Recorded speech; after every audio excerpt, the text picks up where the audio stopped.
राक्षस रक्तबिज ने कठोर तप के बल पर वर प्राप्त किया था, जिससे उसका यकीन था कि एक बूंद उसके रक्त की भूमि पर गिरने पर अनेक राक्षस उत्पन्न होंगे। उसने अपनी शक्तियों का दुरुपयोग कर निर्दोष लोगों पर हमला करना शुरू किया, जिससे उसका आतंक तीनों लोकों में छाया।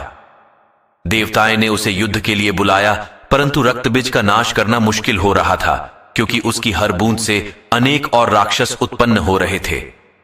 देवता मिलकर महाकाली की शरण में गए। मां काली असल में सुंदर रूप भगवती दुर्गा का काला और डरावना रूप है, जिनकी उत्पत्ति राक्षसों को मारने के लिए हुई थी। महाकाली ने देवताओं की रक्षा के लिए विकराल रूप धारण किया और युद्ध भूमि में प्रवेश किया। मां काली की प्रतिमा देखने पर विकराल रूप दिखाई देता है, जिसके हाथ में खड्ग है, लहू टपकता है, गले में खोपड़ियों की माला है, लेकिन मां की आंखें और हृदय से अपने भक्तों के लिए प्रेम की गंगा बहती है।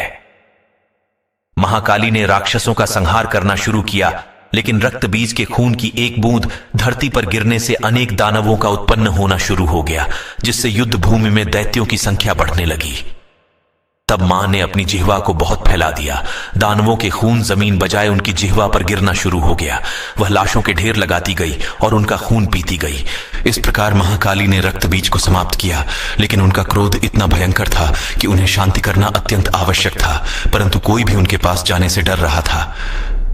सभी देवता भगवान शिव के पास गए और महाकाली को शांति करने के लिए प्रार्थना करने लगे। भगवान शिव ने उन्हें विभिन्न तरीकों से शांत करने का प्रयास किया, लेकिन सभी प्रयास विफल रहे। तब उन्होंने उनके चरणों में लेट जाने का निर्णय लिया।